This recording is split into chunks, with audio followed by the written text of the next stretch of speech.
One Trinidad and Tobago national was on board a Fly Jamaica flight destined for Canada, which was forced to make an emergency landing at the Cheddi Jagan International Airport this morning. According to Guyana's Minister of Public Infrastructure, David Patterson, the flight bound for Toronto departed at 2:10 a.m. The crew informed the control tower of issues with the aircraft around 2:21 a.m. and requested an emergency landing. The aircraft touched down at 2:53 a.m., coming to a stop in a sandbank just off the edge of the new extension to the runway. There were 120 passengers on board, inclusive of 2 infants and 8 crew members. The nationalities of the passengers have been confirmed as 35 Guyanese, 82 Canadians, 1 Pakistani, 1 Trinidadian, and 1 U.S. citizen. At least 6 persons sustained injuries. They were taken to the hospital for treatment.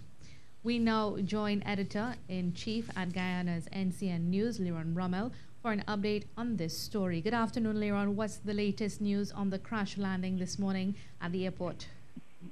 Hi, Mahalia. Good afternoon to you. Good afternoon, Trinidad.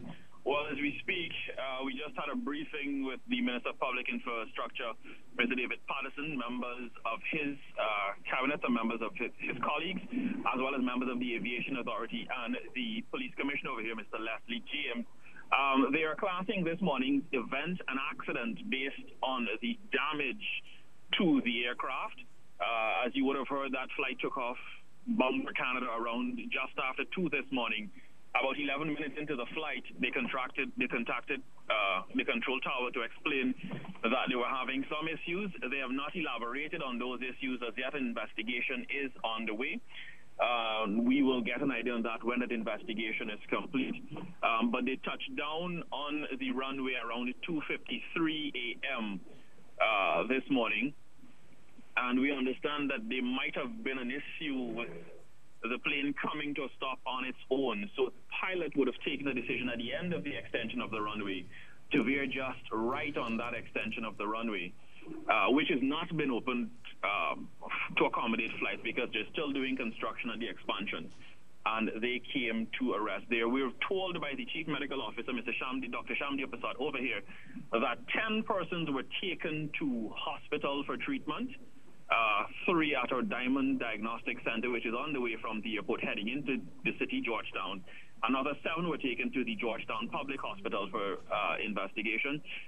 The injuries at this stage are being classed as minor. They are being looked at for spinal injuries at this point in time. We're not sure if any of the 2 infants on board were injured in them deplaning or disembarking the aircraft. Flights have resumed from the Cheddi Jagan International Airport to Mary. We understand that passengers who are bound for Canada, Caribbean Airlines has stepped in to take some of those passengers out of the country beginning tomorrow. So that's the latest happening from here. The crash site really has also been secured. The NTSB out of the U.S. has been contacted. They have already assigned an investigator. We are not too sure when that investigator is going to be in the country at this point in time, but there's also an investigation that has been launched by the Guyana Civil Aviation Authority. Mahalia. Okay, Leron, before you go, one quick question. Do you have a name for the Trinidad national? Yes, we have gotten a name as one John Edison Lord.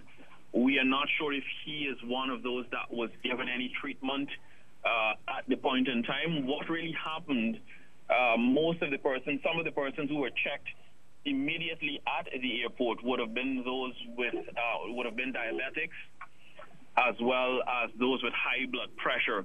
They were in the process of trying to source some medication for those passengers on board because they're now in the process of trying to clear the luggage from the Fly Jamaica aircraft.